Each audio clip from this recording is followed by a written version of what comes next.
갈라디아서 6장 1절부터 10절의 말씀을 읽었습니다. 이렇게 연속적으로 갈라디아서를 설교하고 있지 않아서 6장 말씀이 어떤 위치인지, 어떤 곳인지 잘 안 와닿을 수 있는데요. 먼저 오늘 본문 자체를 보면 1절이나 사람이 만일 무슨 범죄한 일이 드러나거든 신령한 너희는 온유한 심령으로 그러한 자를 바로잡고 너 자신을 살펴보아 너도 시험을 받을까 두려워하라. 그래서 다른 지체들, 특별히 범죄한 다른 지체들을 돌보고 바로잡으라는 말씀. 또 10절에 믿음의 가정들에게 착한 일을 하라라는 말씀. 그래서 1절부터 10절까지의 이 전체적인 흐름이 공동체적인 삶, 공동체로서의 삶과 관련돼 있다는 그런 힌트를 좀 가질 수 있습니다. 그러면서 우리 갈라디아서는 아주 유명하죠. 특별히 이 율법을 강조하면서 그것으로 거룩함에 이르도록 그렇게 요구했던 자들, 그 거짓 복음 또 거짓 선생들, 이것과 아주 맹렬하게 논쟁하고 충돌하며 복음에 있어서 조금도 물러나지 않겠노라고 했던 이 사도 바울의 말씀, 그것에 이어서 이제 그들의 방식이 아니고 그렇게 율법을 강조하면서 그걸 지키는 것, 이것에 매이고 여기에 얽혀 매어지는 것, 이게 거룩의 방식이고 조건이다라고 하지 않고 어떤 자들, 이제 성령으로 거듭나서 영을 따라 살아가는 자들이 참된 거룩과 경건에 이른다. 그리고 그 영을 따라 살아가는 사람들의 삶의 모습을 나타내는 것이 오늘 이 6장 1절부터 10절까지 말씀이죠. 그러면서 이 말씀은 1절부터 5절까지 6절, 9절, 그리고 10절 이렇게 좀 생각할 수 있을 것 같아요. 먼저 사람이 범죄한 일이 드러나거든 얘기하죠. 그래서 이 범죄한 일이 드러나면 그래서 조건적이기도 하면서 또한 우리 함께 살아가는 공동체적 삶 속에서 이런 일들이 반드시 있을 거다. 이런 일들이 반드시 있게 될 거다라는 걸 좀 전제하고 있어요. 그러면서 이 범죄가 어떤 거냐 할 때 파라프토마라는 단어인데요. 이 단어는 범죄를 나타내는 몇몇 단어 중에서 발을 헛딛는다. 이런 이 문자적인 의미를 갖고 있어요. 그리고 5장 25절에 나타난 성령으로 산다, 성령으로 행한다 할 때 여기 이 일직선으로 걷다 이런 단어가 쓰였는데 요것과 이제 대조되는 거죠. 그러니까 어떤 거냐면 성령을 따라 살아가다가 거기서 발을 헛디디는 것, 이런 것들이 지금 이 범죄라고 할 수 있는 거죠. 이런 일들이 벌어지게 된다는 거. 그럴 때 어떻게 해야 되느냐? 신령한 너희는, 이 신령한 너희는, 신령 그러니까 뭐 산신령 이런 것들이 좀 생각나는 표현인데 영적인 너희, 성령에 속한 너희라는 표현이죠. 그럴 때 어떻게 해야 되느냐? 온유한 심령으로 그러한 자를 바로잡고 너 자신을 살펴보아서 시험을 받을까 두려워하라 이렇게 봐. 그래서 나오는 표현이 온유한 심령이죠. 그래서 성령으로 이런 걸음, 이런 길을 쭉 함께 살아가다가 삐끗한 자, 발을 헛디뎌서 지금 옆으로 빠진 사람들을 온유하게 살피고 그런 사람들을 바로 잡아줘야 되는데 그때 우리 자신도 살펴보란. 왜요? 나는 그런 일이 절대 없어. 나는 절대 발을 헛디거나 삐끗하는 일이 결코 없어 라고 말할 수 있는 사람이 아무도 없단. 그래서 온유한 마음, 겸손한 마음 이런 것들로 자기 자신도 살피고 또 그런 마음으로 그 범죄한 다른 지체를 돌보아야 된다 이렇게 말하고 있는 거죠. 그것은 2절에 서로 짐을 서로 지는 것이며 그리스도의 법을 성취하는 것이죠. 여기 너희가 짐을 서로 지라 2절. 그런데 5절에 각각 자기 짐을 질 것이다. 그래서 서로 지는 짐 그리고 5절에는 각각 지는 짐 이런 게 나오는데 요 짐이 의미 또 단어가 다르죠. 그래서 2절의 짐은 바로스라는 짐이고요. 이것은 아주 무거워서 혼자는 질 수 없는 짐. 그러니까 살아가는 가운데 성령을 따라 살아가는 가운데 삐끗하고 이런 일들은 벌어질 수 있고 반드시 있을 것이고 그런 일들은 그 사람에게만 다 맡겨놓으면 되는 일이 아니고 이것은 서로 함께하며 함께 짊어져야 되는 그런 일이다. 그러면서 그리스도의 법을 성취하라 이렇게 말하죠. 그리스도의 법. 요 법은 그리스도의 율법인 거예요. 율법. 그럴 때 우리는 그리스도의 법, 그리스도의 율법을 이런 방식으로 성취하는 사람이죠. 이런 방식이 어떤 거예요? 공동체적 삶. 특별히 다른 지체들, 범죄한 지체들을 온유한 마음으로, 겸손한 마음으로 그들을 도와 다시 돌이키게 하는 그런 일들을 감당함으로써 이 그리스도의 율법이다라고 말할 때 갈라디아서에서는 이런 의미가 있는 거죠. 한 가지 율법을 그렇게 강조하면서 그게 구원의 조건이다. 율법 준수가 구원의 조건이다라고 주장했던 사람들. 사도 바울이 그렇게 논쟁하며 대적했던 유대화주의자들. 이런 사람들에 대해서 이 지체들을 온유한 마음으로 돌보며 돌이키는 것.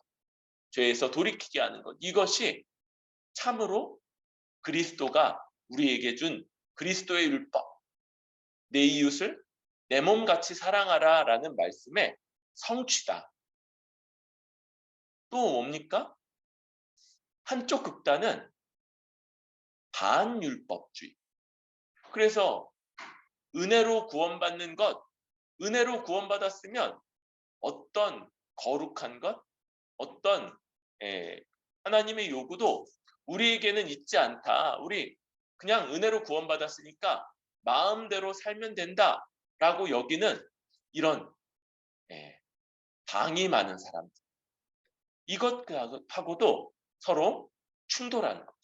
우리는 그리스도의 법을 이제 성취할 수 있는 사람들이 됐을 뿐만 아니라 그것을 성취하라는 명령도 받은 사람들입니다. 그래서 아무 법도 없는 사람들처럼 살아가지 않는 거죠. 이렇게 그리스도의 법을 힘써 성취하며 살아가는 사람들입니다. 그럴 때 우리가 조심해야 되는 부분이 3절부터 나타나는 거죠. 3절에 만일 누가 아무것도 되지 못하고 된 줄로 생각하면 스스로 속임이라. 이 말씀을 보통 그 당시 그 그리스 로마 쪽에 있었던 하나의 금언이나 격언 같은 걸로 봐요. 그러니까 그냥 아주 일반적인 거예요. 그래서 아무것도 되지 않았는데 자기가 된 것이라고 생각하면 그건 자기를 속이는 아주 어리석은 일이다. 우리 자신도 대단히 연약하고 아직도 부족하며 또 그래서 한때 다른 사람들을 도울 수 있는 사람이면서 또 다른 때 그들로부터 도움받아야 되는 그런 사람들인 것을 기억해야 되는 거예요. 그래서 이제 이 격언을 어떻게 인용합니까? 각각 자기 일을 살피라. 그리하면 자랑할 것이 자기에게는 있어도 남에게는 있지 아니하리니. 자랑할 것, 우리 자신에게 우리 자신을 잘 정직하게 돌아보면 우리는 감사하게도 자랑할 수 있는 것들이 있을 수 있어요. 우리가 힘써서 수고한 것, 애써서 기도한 것, 또 섬긴 것들. 그런데 이 자랑은요, 남들 앞에, 곧 다른 사람과 그런 것이 있지 않은 사람과 비교하면서 다른 사람들보다 내가 얼마나 더 나은지, 얼마나 더 우월한지, 얼마나 더 완성됐는지 이런 종류의 자랑이 아니라는 거예요.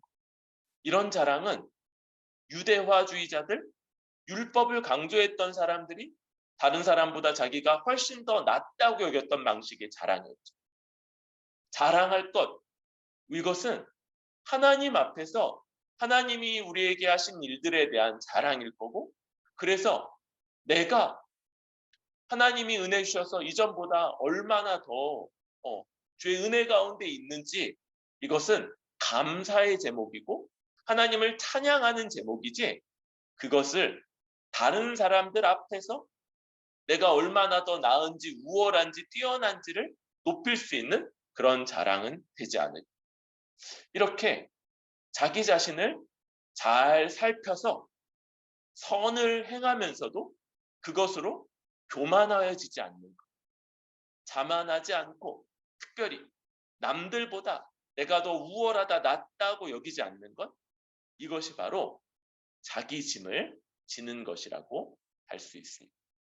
이때 이제 이 짐, 포르티온이라는 단어인데 이것은 이제 보짐 같은 작은 짐이라서 각자 자기 짐을 다 짊어져야 돼요. 이것이 우리가 다른 사람들을 돌보는 공동체적인 삶을 살기 위해서 필요한 거죠.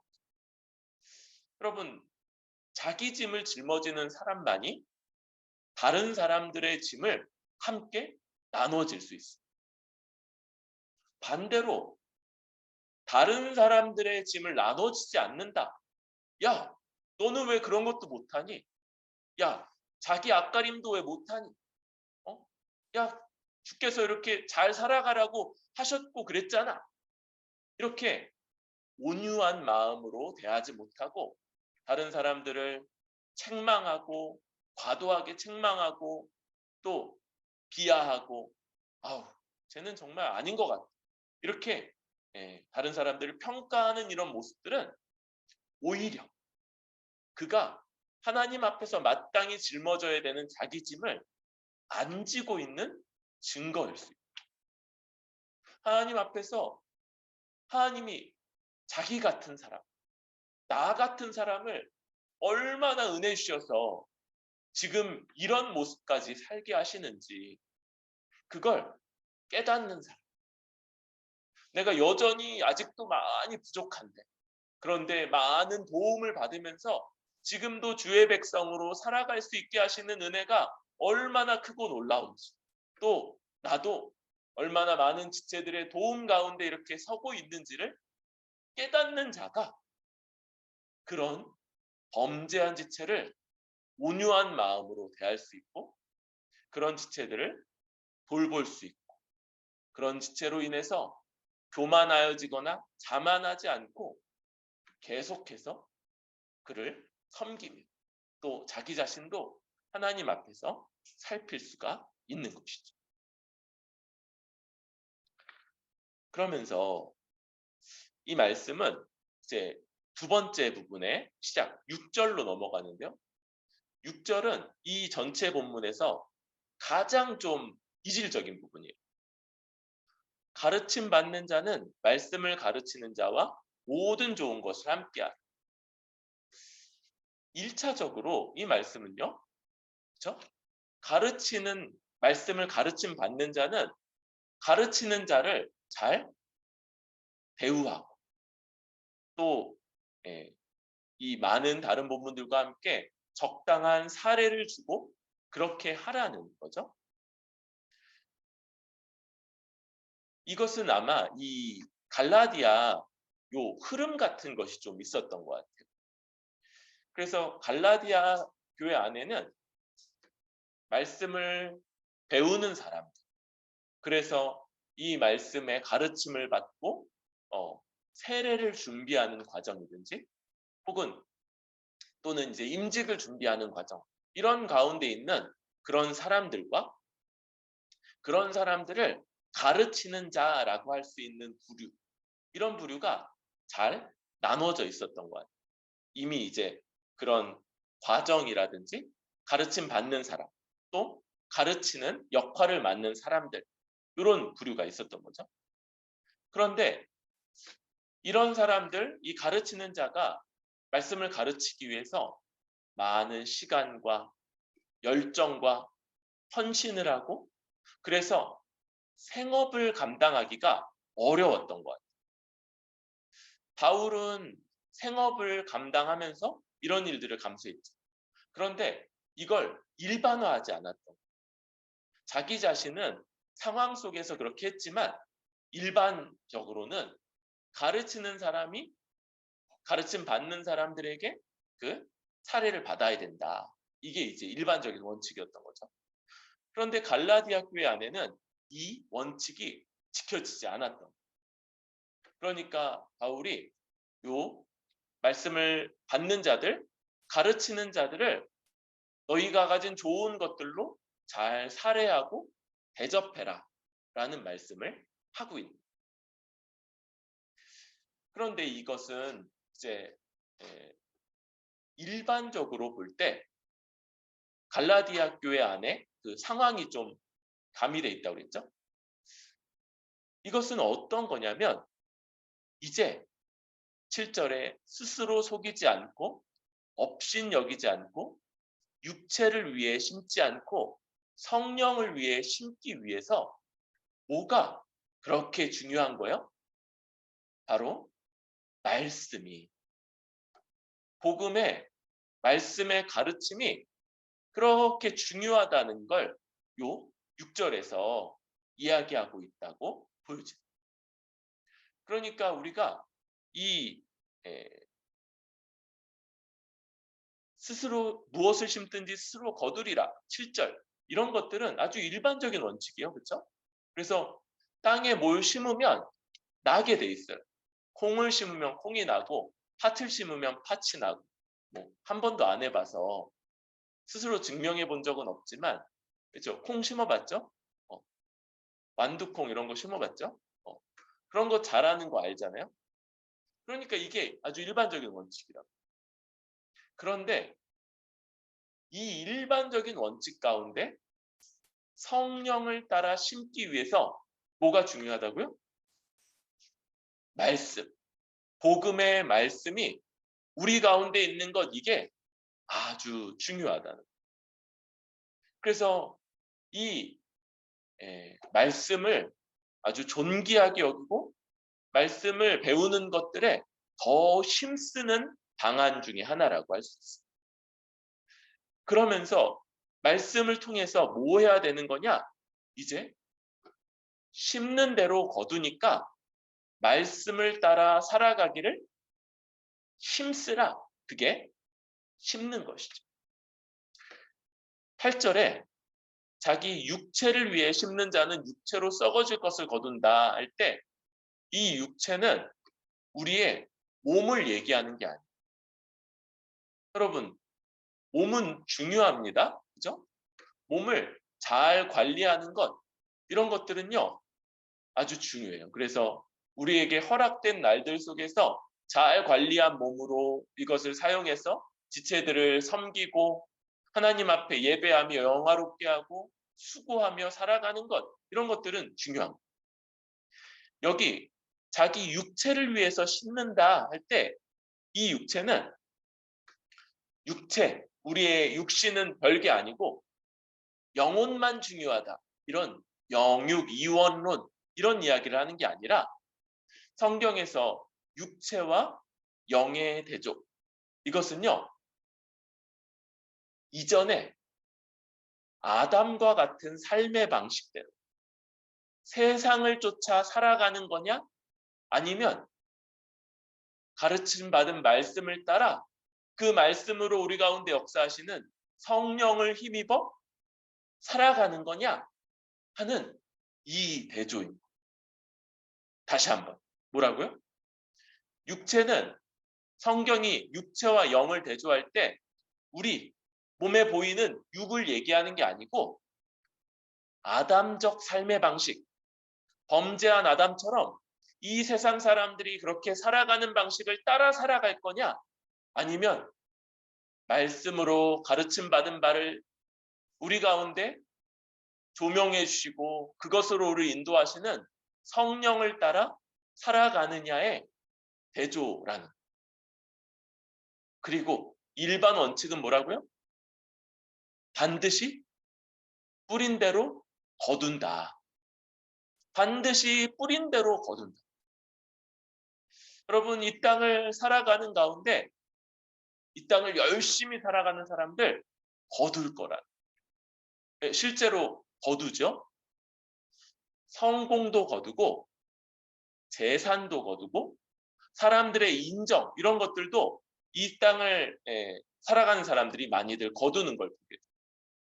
그런데 동시에 모두 거두냐면요, 거기에서는 근심, 걱정, 또한 자기가 그렇게 지금 누리고 있는 것들을 빼앗길지 모른다는 이런 불안, 이런 것들을 함께 거두며 결국은 이것들이 그 사람을 멸망, 파멸로 끌어가게 되는 것들을 거두게 되는 거예요. 거기에 더 사로잡히고 그 삶의 방식에서는 안식이 없고 그 삶의 방식에서는 참된 기쁨이나 만족이나 평안함이 없이 멸망 가운데 나아가게 될 거예요.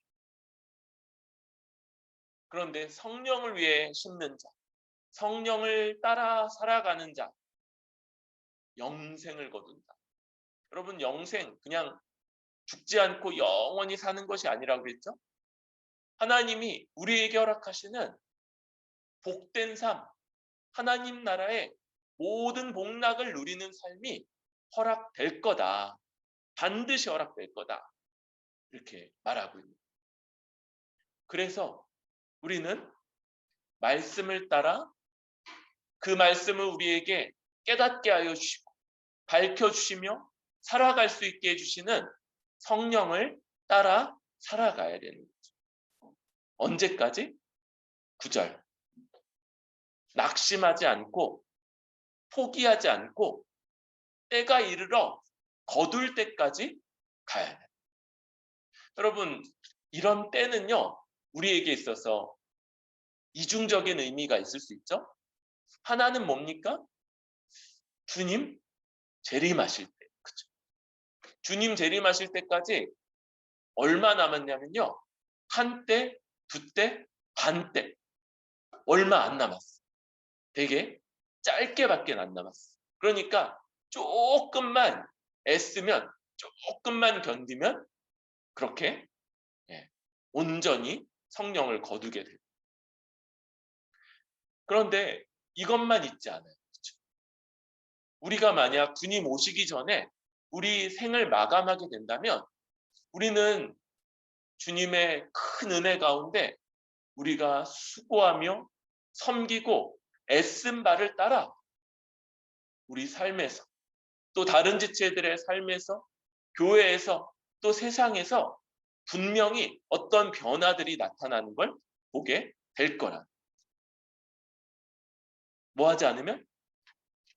낙심해서 포기하지 않아요. 그러니까 낙심이 될 만한 일들, 또 포기하게 될 만한 일들이 있을 수 있는 거예요. 아니, 있을 수 있다고 말하지만 우리가 알죠? 반드시 있다는 걸 알죠. 그러니까 우리가 기대하는 것, 원하는 것들만큼 어떨 때 안 되는 경우들이 있는 거예요. 또 포기하고 싶을 만큼 오래 견뎌야 되고, 너무 오랫동안 아무런 변화도 나타나지 않는 것 같아서 포기하고 싶은 마음이 들 때도 있는 거예요. 그때 우리 갈육고, 그쵸? 갈라디아서 6장 9절. 우리가 선을 행하되 낙심하지 말지니 포기하지 아니하면 때가 이름에 거두리라.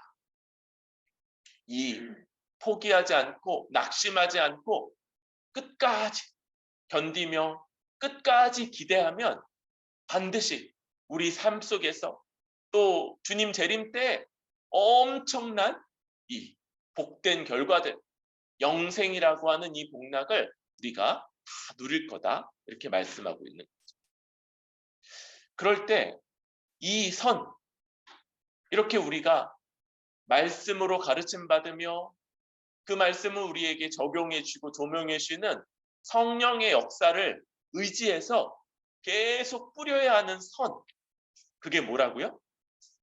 10절에 나오는 기회 있는 대로 모든 이에게 착한 일을 하는데 더욱 강조죠. 특별히 누구에게? 믿음의 가정, 우리 믿는 지체들에게 아주 특별히 이것을 행해야 돼. 이것이 말씀이 우리에게 아주 지속적으로 가르쳐주는 바이고 일깨워주는 것이고, 성령님이 그 말씀을 힘입어 우리에게 살도록 하시는 그 길인 거죠. 믿음의 지체들을 아주 특별하게 여기고 그들을 위해서 기회 있는 대로 선한 일, 돕고 섬기고 위로하고 격려하며 또 종종 우리에게 소유한 물질들로 지체들을 유익하게 하는 것들을 힘쓰는 이것을 우리가 기회 있는 대로 행하는 것, 이게 바로 우리 갈라디아서 말씀이 우리에게 주고 있는 바입니다.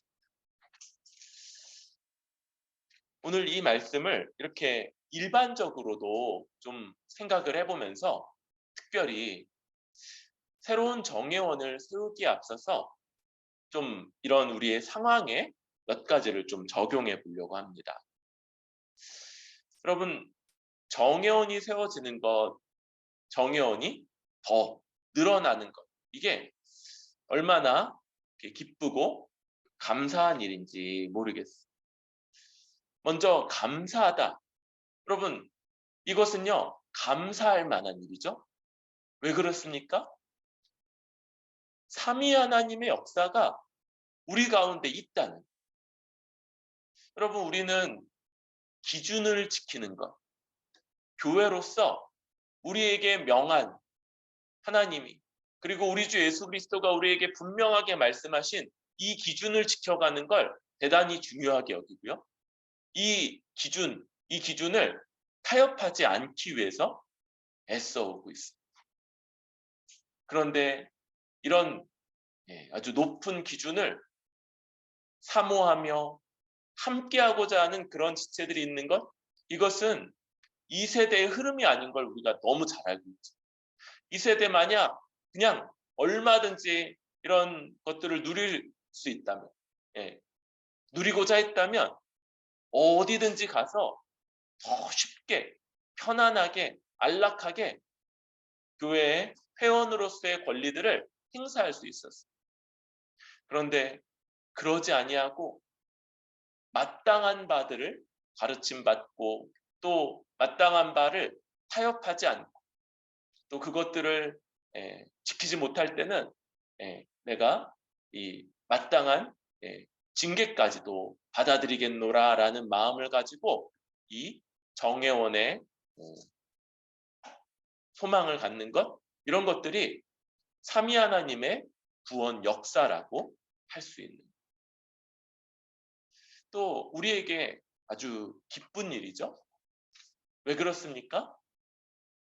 이것은 우리에게 은사적 충만함을 더할 것이. 여러분, 하나님이 한 사람에게 모든 은사를 주지 않으시죠? 성부 하나님이 성자 예수님의 것을 성령님을 통해서 각 사람에게 나누어 주시는데 한 사람에게 모든 은사가 주어지지 않기 때문에 몇몇 사람들에게는 몇몇 사람들은 몇몇 가지 은사들만 갖고 있어요. 물론 우리가 교회로서 또 기본적으로 필요한 은사들이 우리에게 주어져 있었어요. 그런데 새로운 지체들이 더해지면서 새로운 정예원들이 더해지면서 그들이 가지고 있는 그들에게만 허락된 또 다른 은사들이 우리 가운데 나눠지면서 더 복되고 더 풍성하며 더 충만함에 한층 더 나아갈 것, 이것을 생각할 때 아주 기대되고 또 기쁜 일이 아닐 수 없습니다. 아주 많이 더 섬김받을 거다, 이런 생각들을 하는 것.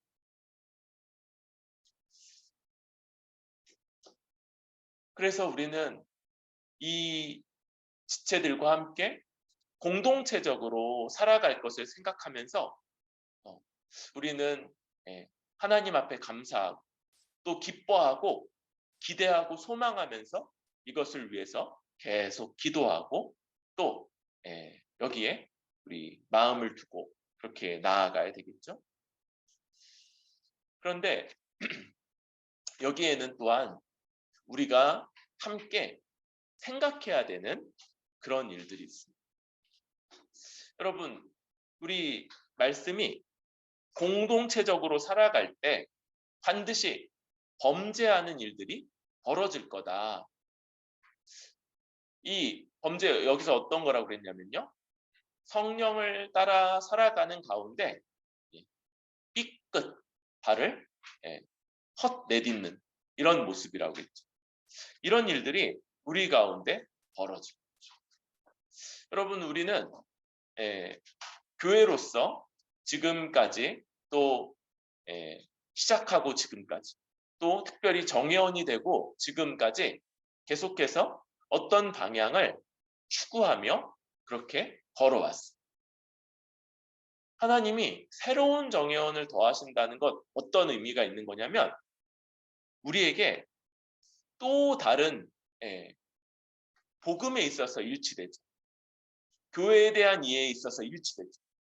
그런데 또 다른 어떤 것들을 중요하게 여기고 어떤 것들은 덜 중요하기는 취향의 문제에 있어서는 다른 사람들이, 우리가 지금까지 교회를 이끌어왔던 것들, 그것이 어떤 상황, 어떤 배경, 그래서 어떤 것들을 결정해 왔는지, 이런 것들을 우리가 그렇게 해왔고 그 가운데는 복음의 진리와 교회됨이라고 하는 이 타협할 수 없는 불변하는 것과 함께 어떤 부분은 우리이기 때문에, 그게 나이기 때문에 나에게 더 익숙한 것, 내가 보기에 더 좋은 것, 내가 보기에 이게 필요한 것들이 그 가운데 함께 있었다는 것, 이걸 우리가 염두해야 되고요.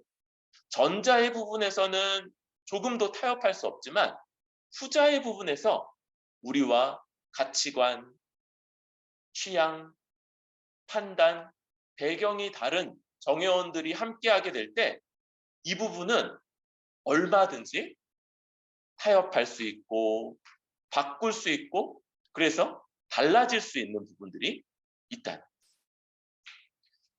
그래서 우리가 이런 상황들 속에서 대단히 우리가 힘써야 되는 것이 뭐냐면 1년 정도 이 지체들이 지금까지 우리 선택하고 결정하고 판단했던 것들이 어떤 건지를 보게끔 한다고 그랬죠. 그때 우리의 기존 정예원들의 아주 중요한 부분은 알려야 되는 거예요. 우리가 할 수 있는 만큼 배경을 설명하고 근거를 제시하고 이런 길들이 있었는데 이것보다 이런 이유로 이게 더 옳다고 여겼다라고 하는, 우리는 이런 것들을 해왔어 만이 아니라 왜 우리가 그걸 선택했는지, 그 배경, 상황, 환경, 그리고 그때 고려했던 다른 옵션들까지 우리가 할 수 있는 만큼 그렇게 설명을 해줘야 돼요.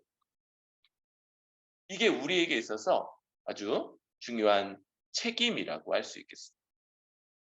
지체들이 복음의 진리와 또 교회됨에 대한 이해 가운데 우리와 같은 판단을 할 수 있기 위해서, 또 어떤 부분에서는 이것은 굳이 그렇게 진리의 문제가 아니었는데 그것은 또 다른 취향이나 또 가치관, 이런 것들을 가진 지체가 거기에서 참여할 수 있기 위해서 우리는 할 수 있는 대로 많은 것들을 설명해 줘야 돼요.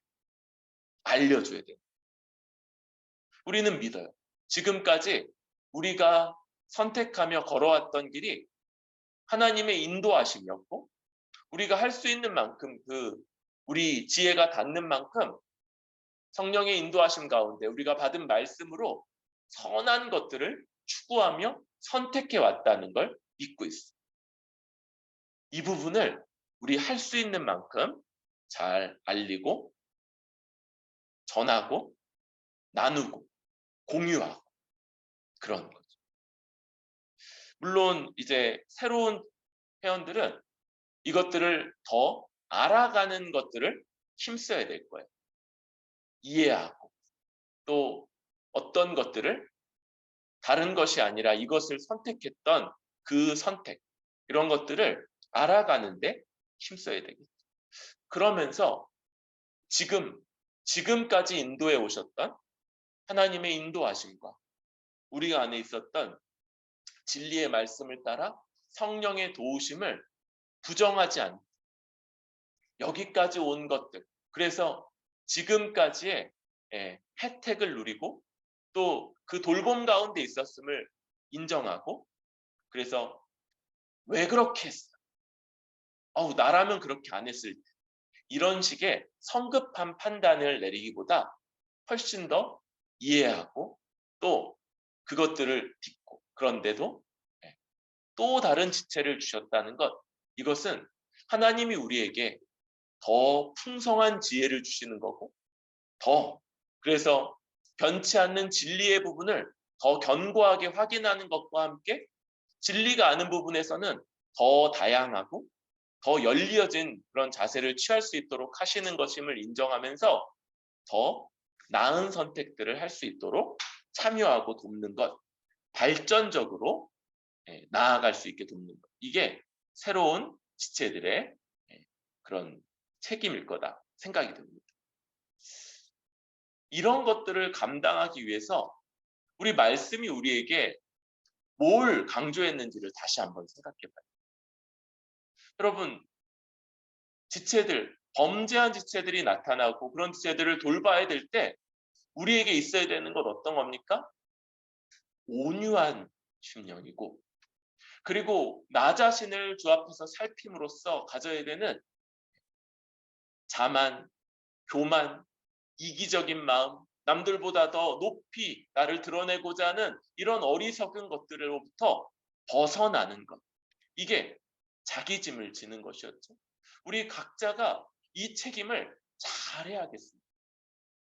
겸손해야 되겠고요, 더 온유해야 되겠고, 더 사랑으로 대해야겠고, 더 오래 참음으로 지체들을 대해야 되겠습니다. 특별히 지금까지의 의사결정 과정에 참여하지 않았던 지체들이 들어올 때 우리가 그 지체들에 대해서 더 많이 그렇게 오래 참고 온유하고 겸손한 마음으로 대해야 되겠고, 또 새로운 지체들도 그와 같은 마음으로 이미 결정된 것들을 아주 겸손한 마음으로 잘 존중하며 받아들이고, 거기에서 지금 더 나은 것들을 모색하고자 하는데 지혜를 모아야 되겠죠. 그 가운데 우리는 여전히 이런 모든 것들을 가능하게 하는 것, 그것이 오직 말씀뿐인 것을 기억해야 돼요. 우리에게 주어지는 이 하나님의 말씀을 겸손한 마음으로 그 말씀을 통해서, 그리고 그 말씀을 통해서만 역사하시는 성령을 힘입는 것, 이것을 계속 기억해야 돼요. 그리고 우리가 원하는 때, 또 우리가 원하는 만큼의 결과들이 당장 눈에 보이지 않는다 할지라도 포기하지 않고, 또 낙심하지 않고 끝까지 이 선을 베푸는 것, 특별히 우리와 한몸된 지체들을 향해서 이 선한 일을 지속하는 것, 이게 우리가 해가야 되는 것이고, 그럴 때 하나님이 우리에게 허락하신 이 새로운 지체들로 인해서 공동체적 삶이 더 풍성하고 복되고 충만하게 될 거다, 이런 생각을 합니다. 우리 이제 계속해서 이 새로운 지체들을 우리의 회원으로, 우리의 한 몸으로 받아들일 것들을 우리 기대하고 소망하면 좋겠습니다.